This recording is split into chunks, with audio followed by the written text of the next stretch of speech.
Hey there and welcome, folks. I got the camera going, so hi, how you doing? Hi, hey, now you can see face and all that stuff. It works okay with magic, and you know, why not, right? Sure, why not? Yeah, hi, how you doing?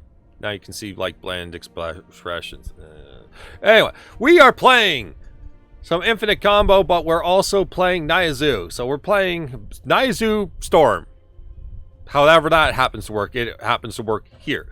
So, how does this storm and how does this zoo? Well, zoo is pretty clear that there's a just ton of creatures, whole bunch of creatures, and we're just aiming to beat down.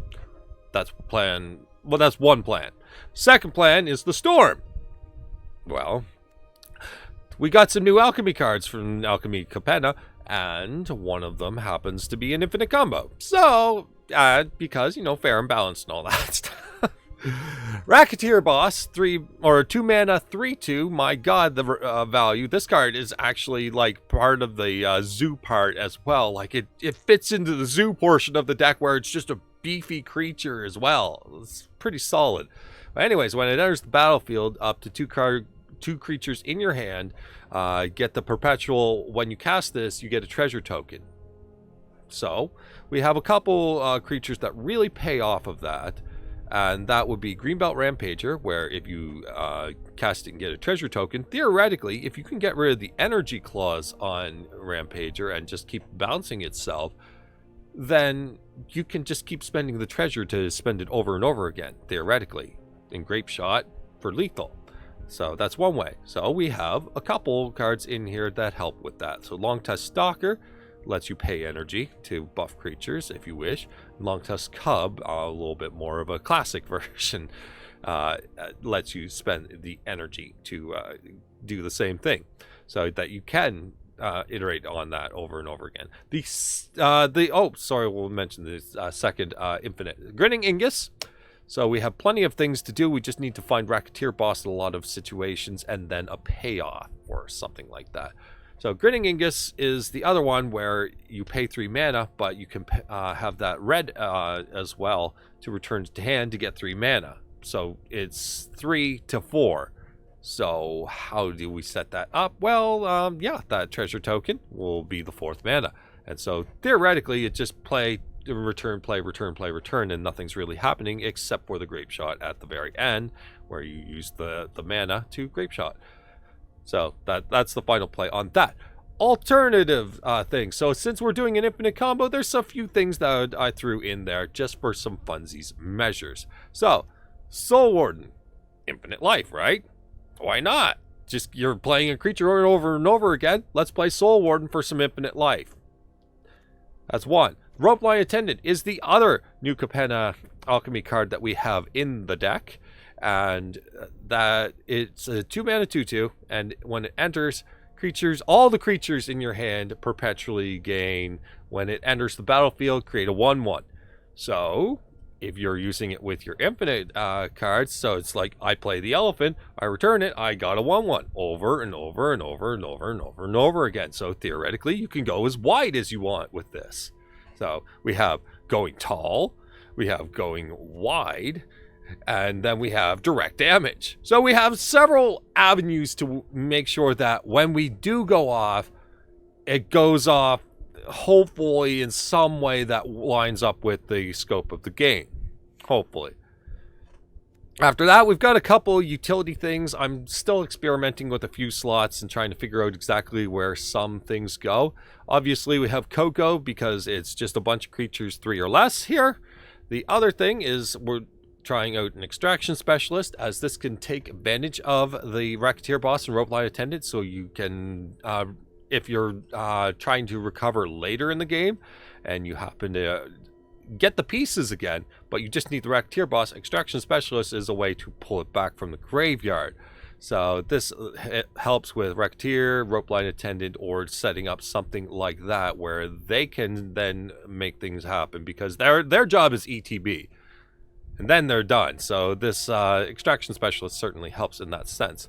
The other thing that we've got here is Brazen Upstart, which seems to be a really, really nice new card as well from Capenna 4/2 Vigilance, my goodness. So it's nice and beefy. It's part of the zoo package. This is my other experimental card that I'm running. You may notice off to the side as well. I'll include the sideboard in the description down below with the export list so that you can experiment as you please. Just be aware that there's a sideboard when you go to craft.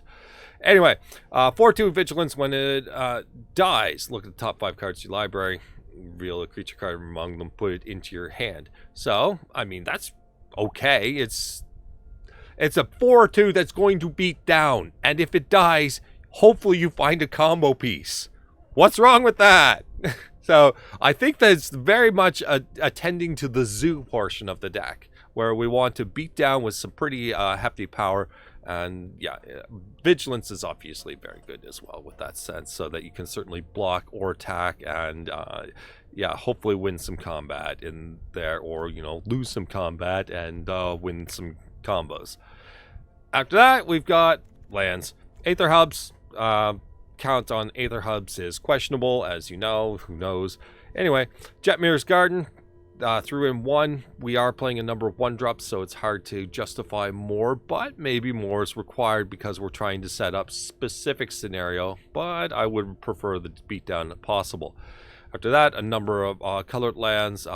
Inspiring Vantage is the fast lands, although I wish that we could probably run... I wish that we could run Gruul fast lands, but we can't. So, sadly, that's where we're at. They would be much more favorable because we're trying to get Racketeer Boss on time, so I feel like it would be the more advantageous fast land. Anyway, after that, Boseiju. Now we'll go into the quick sideboard. These are simply suggestive cards towards avenues of how the deck plays and how you may want to play it yourself. So, Reckless Ringleader gives a creature in your hand perpetual haste, so that could be a situation where you're setting up a infinite power Longtusk Cub, for example, and giving it haste to immediately swing in for a 1-turn kill. After a opponent wraths or something, just dead, right? You've been setting up the pieces, there you go. Ravenous Squirrel is one that synergizes with the sacrificed treasure tokens that you're playing over and over again. So this can be an infinite power avenue as well, depending on how you want to play the deck. Servant of the Conduit, if mana's a problem for you, because it also plays into the energy theme, so energy is pretty good there. Birgi as an alternative thing where you can get the extra red mana if you wish, so you can add Birgi into this, but it doesn't really do much for Greenbelt Rampager, but it does more for Grinning Ignus. So there's that. Leak the Stampede was an alternative idea where you just look at the top 4 cards of your library for a creature, and if you're not dealing with having to place onto the board state, then this is fine. If you're trying to just simply assemble the combo, this will probably be okay. If you're trying to play to the board and doable attacking and blocking, potentially win fairly, then maybe not the right card for you. Ginny Fey is another option here where we can have Ropeline Attendant and the Racketeer Boss's treasures and simply just turn this into a Ginny Fey deck if you would rather, where you have this infinite combo, or you can have a Ginny Fey deck. So there's ways of going about this. Of course, you can't really go as easily infinite with Ginny Fey, but it is your Reckless Ringleader alternative where you can make the hasty cat tokens. With the Ropeline Attendants 1/1s, converting them into 1/1s, and so then you can go over and over again. So if you run with an Ingus that's got treasure plus 1/1 as its perpetual effects, one of each of these, then you can create a situation where Ginny Fey creates a bunch of 2/2s and you just swing for lethal. So that's an alternative. I wanted to put that one in there, but I just couldn't figure it out. Experimenting with too many cards. Deck's too new because of these new cards, so you have to kind of figure stuff out. A lot of Capenna in this deck, so a lot of fun there. Rocco, Tutor, is a direct tutor, but it requires a chunk of mana, and this deck doesn't really produce mana quick enough, so it's kind of on the sidelines for now, but it is a direct tutor for specific pieces if you wish. So those were my experimental cards, obviously with the my flex slots being this so far, but other things can be fitting in. You could adjust the numbers of the Longtusks, for example, as well. Take your pick on how you want to set up the deck. You can do... There's so many ways to do this deck. There's tons of synergies. You can make it fair. You can make it unfair. All kinds of things to do. Anyways, let's get into some games, see how this package does, and then you can figure out how you want it from there. Okay, we're in on the play. We have Soul Warden, Ropeline, Attendant. That's something, but we've got a couple Cocos after that we can work into. It's not the combo, but it's certainly a go-wide state, a very go-wide state. That said, Ropeline, Attendant's not really hitting anything, so a bit of an issue with that one. We can Temple Garden in Ropeline into Soul Warden into Coco and see what we have then. Give ourselves an opportunity to draw a new creature, but at least give one relevant towards Ropeline Attendant. Our opponent is going to play Fanatical Firebrand. Lovely. So red deck wins. You got it. Okay, that's interesting, but we don't have a lot of white sources. You know what? It's enough. It's enough. Let's just give Soul Wardens the ability to have one once. So that's just like an instant one life immediately. Pretty sweet. Our opponent is playing blue-red pirates? Potentially more. Huh. Well, in any case, Ragavan is going to... Ragavan's going to give us a... a little bit of life. That said, it's also the Soul Warden also just knocked out. Yep, perfect. All right, your move. We can't take out Karizev right now. No big deal. We could theoretically take out Ragavan, but let's just not bother. Clearly, it appears to be pirates in general. All right. So they'll let their things go, right? Okay, Aether Hub is pretty sweet. Aether Hub? Thank you. Alright, so we'll set up Coco. Let's return fire here. I think it's about time we need to do that. I'm trying to think of what they have at instant speed that's pirates. Cannonade. That's an old Cannonade. That's frightening. Okay, Cannonade exists. Firebrand, yep. Tap that Firebrand, yep. Monkey. We get ourselves. Are you fucking kidding me? Spell Pierce? Sure.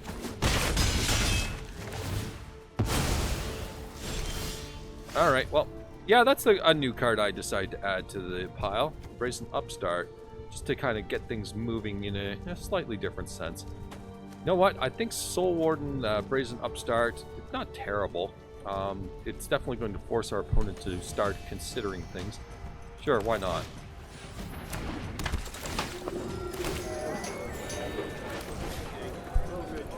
We're going to spend our energy here. Okay, so we gained a little bit of life. You know what? Continue firing. Keep firing!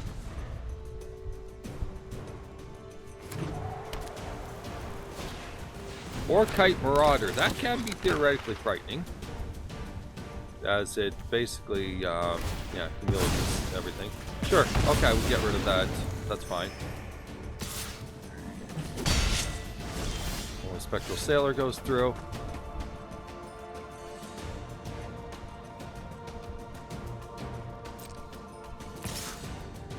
Send in the Brazen Upstart.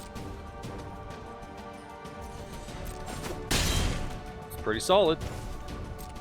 I'm not scared to Spell Pierce on their turn, whatever.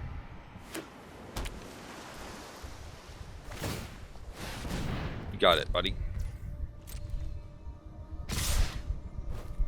The Den of the Bugbear is going to die a horrible, horrible death. Possibly. Brazen Upstart's just an 0-1 for now. Token, token, go, go. Rope line, Racketeer Boss, we need bodies on the table. Longtusk Stalker is going to be mildly reasonable here for a little while.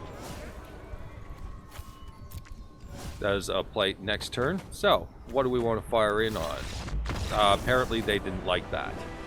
They didn't like that at all. So yeah, we knock out Bugbear, Karisev at least. And then, you know, maybe we'll deal with these later. Alright, in on the play, we don't have much going on here. Like, this is like one piece, if anything. This works a little bit better. Okay, so. How are we looking here? This is good. We can work with this. Stomping Ground, Inspiring Vantage. So we Racketeer... Our opponent's taking forever, so whatever. We Racketeer Boss, Rope Line Attendant. Everything's good. Keep. We are going to throw away Sacred Foundry, I think. We'll probably find land or something like that.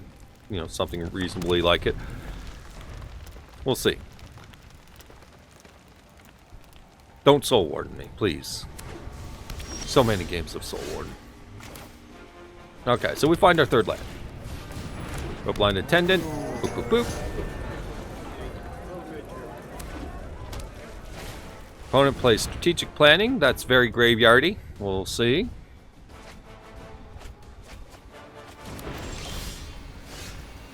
Okay, that's not terrible either.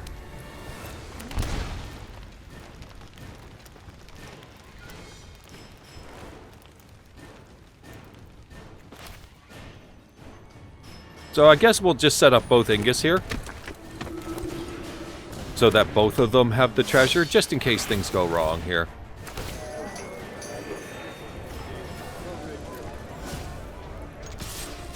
Alright. Send it back to the opponent and their strategic planning into an opt. Got it.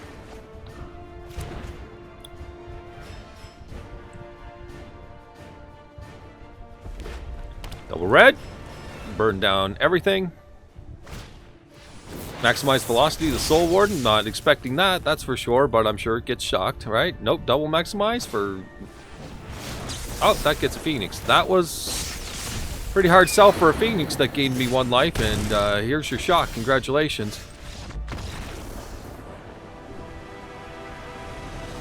Whatever, we had them dead anyway. We had 1,000,000 tokens after that. Nice single creature that you got out. Allow me to retort. Okay, in on the draw. We don't really have all that much going on here, but a payoff will do it. Just one payoff. Okay, that exists. We get an energy, we lose an energy, we get an energy.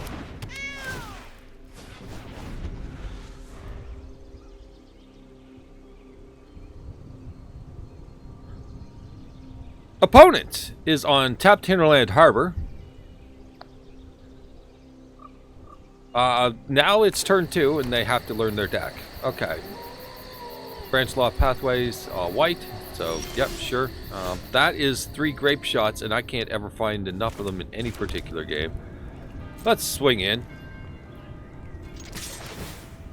So Longtusk Stalker in current state allows us some energy. Okay, Racketeer Boss on the Extraction Specialist because I need to do something here. Go Spiral. I don't know what deck they are, but I need to at least do something here. They're banned something or other is all I got right now. So we'll just give the Extraction Specialist some treasure right now. The idea being that we can come back to this issue later. No big deal. An Extraction Specialist at any time. Oh. Okay. Swing in. Energy. Currently? Sure. So they're all Simic doing nothing. And we're going to beat the tar out of them. Oh. Still stuck on green. That's okay. Send it. Just working up that energy right now. I don't know what I want to be doing quite yet. If I want to set that to the table, it's going to cost 3 energy and I'll be out of green. So, rough.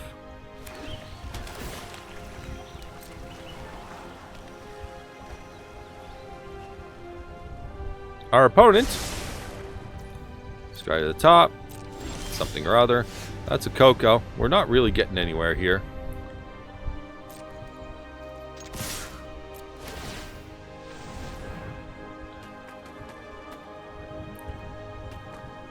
Going to buff this once on Specialist just to get a little bit extra damage in here. Okay, they're at 6.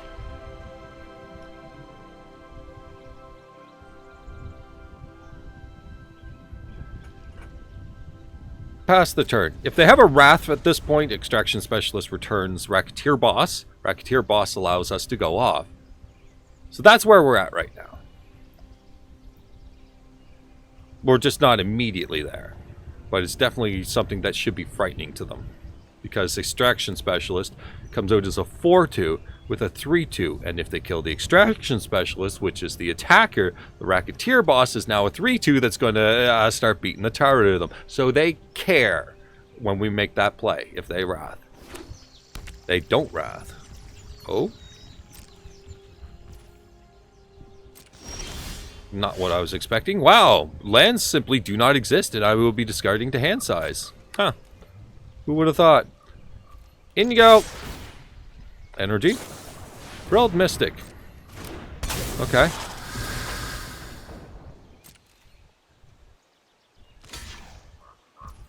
Processing. Okay. So if I bump this to 3, we do it like this. Bump this to 3. Doesn't matter what we actually do this. But there are 3. Greenbelt Rampager with the last energy on the Aether Hub. Grapeshot. Done. I knew Grapeshot would be our finisher in one way or another. We'd have to storm off. I just didn't expect that we'd never draw lands to prevent the storm. So, or that our opponent would just sit there and play and just kind of die. Enough here to actually potentially go off. Well, mildly go off. So we buffed these two with the Racketeer Boss on 2.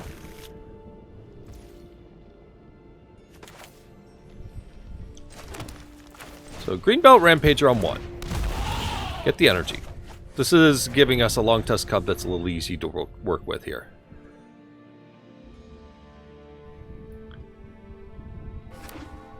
Opponent. Ooh. Oh! Oh! Okay, well then we'll just win. How about we just win? That looks like a fun thing to do. Let's just win.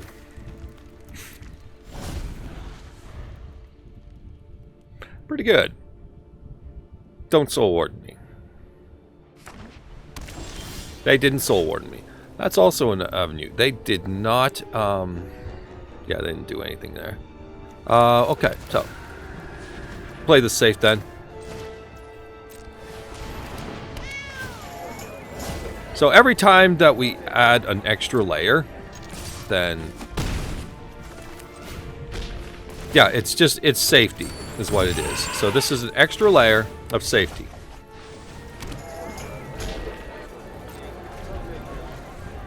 We have something on the table, care about it. Please tap down and do something. Skyclave Apparition. And here we are. Now we win.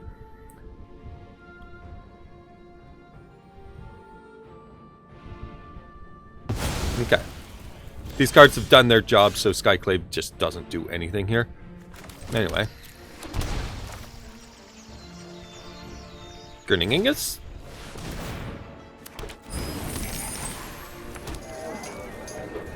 Pay it off. So this is infinite tokens. And the Grapeshot is lethal.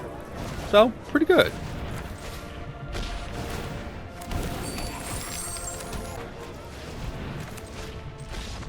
Okay, they got the hint real fast that this doesn't end. All you had to do was do 9 iterations to sink it into their skull. Okay, we're in on the play. We've got a relatively fair hand here. Not much, nothing special, all that stuff, you know. But it's a playable hand. We just play cards here. I can live with that. Maybe we'll pick up a creature for rope line. Arboreal Grazer is kind of whatever. It means that we're just racing against Ugin. Whatever. Rope line Attendant, buff the team. Sure. Unfortunately, exile-based removal is problematic, as you would assume. We need one more land to make this all go. Our opponent is playing Gruul and Druid class. Oh yes, Teamer, as usual. No big deal. Longtusk Stalker, Longtusk Cub, lots of Longtusking. Play Stalker, because we can't really buff the Cub. Past the Grazer right now.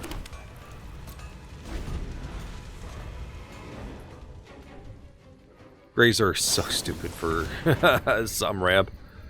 It fits in some decks just perfectly. Gateway Plaza, why not?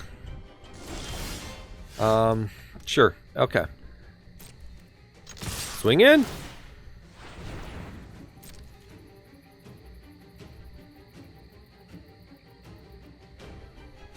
Of course, we're just never going to get lands, as you can see.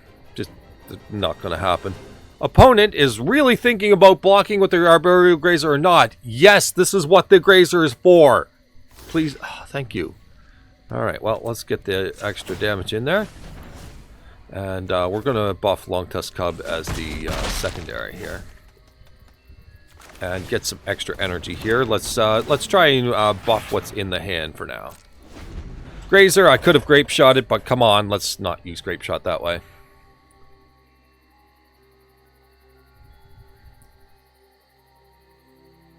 We definitely need a land here. Gatebreaker Ram is a 3/3 and not particularly impressive.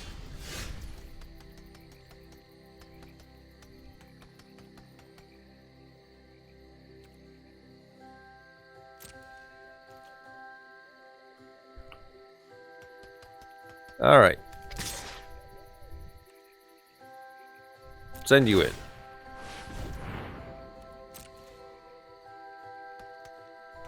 We got the energy. It will trade with your single gate. Opponent is learning math.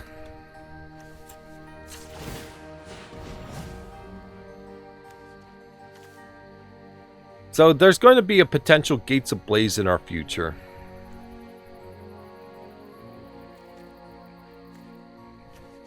I'm going to go with this one.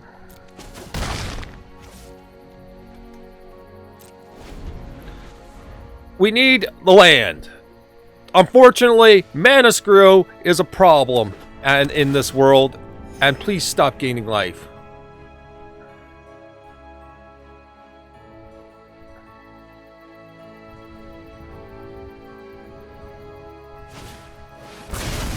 Yeah, Gates Ablaze.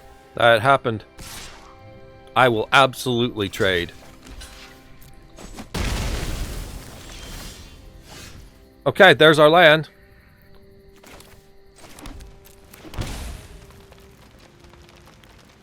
So what are we aiming for here? We Coco. That's it. Let's see what they do. So they're firing up this for the extra lands, I guess, from the looks of things.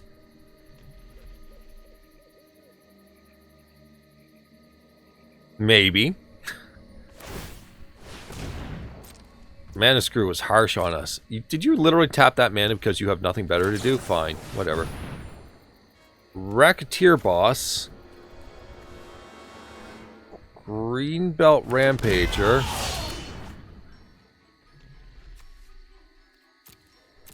Goes to hand, then their trigger happens. So, hand. Greenbelt Rampager. Longtusk Cub. I guess. Sure? Yes?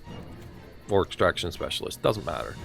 Let's do Extraction Specialist. Let's make sure that Greenbelt Rampager is massive. Alright.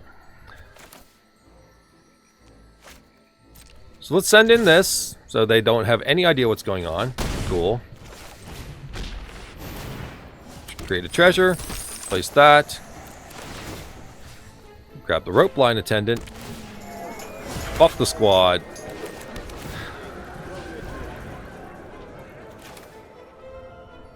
And do we just wait for the Wrath on this one? We might. Might wait for the Wrath on this one. Hard to say. End the turn. They're very wrathy. Gate stacks like this, they're very, very much, I want to blow up everything. Oh, no. Oh, wait, what am I talking about? We win. They're tapped down now. They're completely tapped down. 100% tapped down.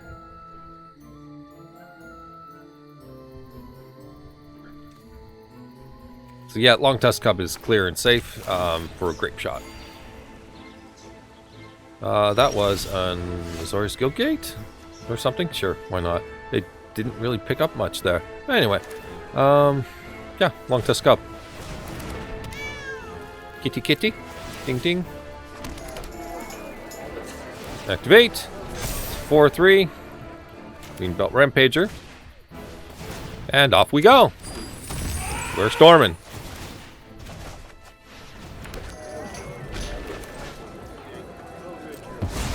Not a problem. Sorry, buddy, you're not going off. Sorry, but I win this time.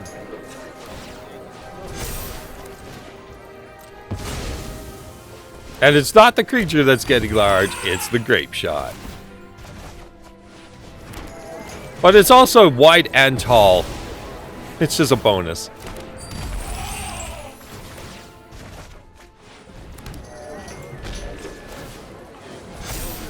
So we kind of get a little bit of both, but Golos says that anything could happen here, and that should be respected.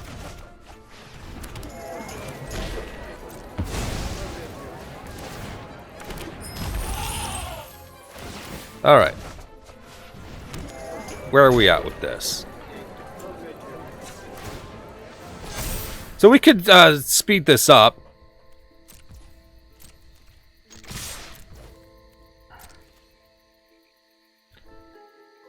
Just speed it up. I don't know. They might block max damage for all they know. We'll see how this goes. Block the 1/1, and that's it. Okay, that probably was a lot faster than a certain amount of casts, so we're actually okay there.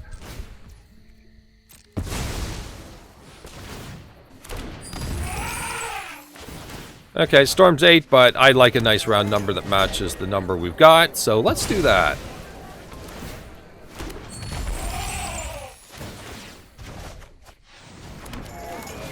And away we go!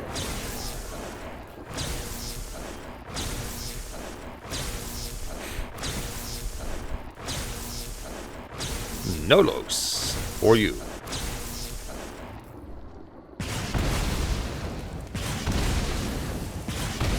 Yeah, much faster than the extra cast, just to attack there and watch the opponent simply block a 1/1. Why would you not block with Arboreal Grazer? That's its entire purpose, is to block. Oh well. Well, it's most its purpose. Okay, so deck's got some inconsistencies in one thing that I was dealing with, or one or two things that I was dealing with. Maybe anybody that's a fan of the deck. I'm not a fan of infinite combos, but I saw it. I wanted to bring it out there because it had the fair game plan too, and so I was a big fan of that. But I'll note the problems and the avenues you can, or you can adjust your avenues however you want based on that. So, first problem: Soul Warden. Opposing Soul Wardens when you are playing a creature and bouncing it back over and over again kind of makes it hard to do what you want to do. I don't know if you want to Chain Whirler or come up with something that deals 1 damage, a creature that deals 1 damage in another way that's not triple red, you know, end the festivities, something. Being able to get rid of Soul Warden is a big deal, because it doesn't matter if they've got something that gives them life on their creatures. That's fine. Who cares? It's when they're gaining life on your creatures, and that really ends games. But also, I haven't run into much life gain until today with this video, honestly. So it's up in the air. Big deal, obviously, so figure out where you want to be with that. Second thing, decks that are 900,000 board wipes, and that's it, that's all they've got. They don't know what else to do, or something that just, or a mono black deck that has the same idea where they hate creatures, then they'll lose to a single enchantment, theoretically. You know those decks. Yes, you can create this situation where you're producing lethal every single turn. That's the whole point of the Reckless Ringleader and the Ginny Fae, is to create this situation where they're doing it, you know, you're creating a situation where you're producing lethal right away, not threatening lethal. And so, yeah, it's the problem where, hey, I don't have a Grapeshot, but I have infinite creatures on the table, and they just wrath them.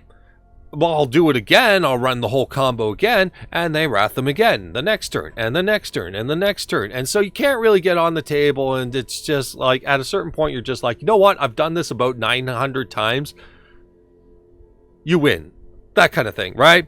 So that's where the importance of the haste is. Maybe Ginny Fae is the more important one, where you can really just set up the lethal right away. And Reckless Ringleader's more the one for the Longtusk creatures. So that's how that mostly plays. Of course, if you're playing Ravenous Squirrel, Reckless Ringleader will probably gain a little bit more value. So there's that.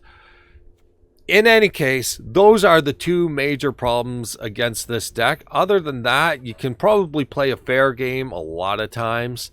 Not necessarily win, but, you know, fair game is a fair game, right? Like, it could go either way, just play well, of course. So, with that, I'd say that's really what you have to look out for if you're going to pick up this deck and kind of figure out and tinker exactly towards those problems. Those are the main threats.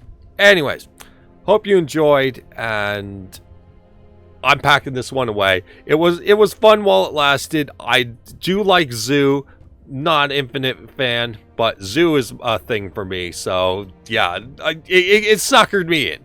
Anyway, take care. Hope you enjoyed. Bye bye.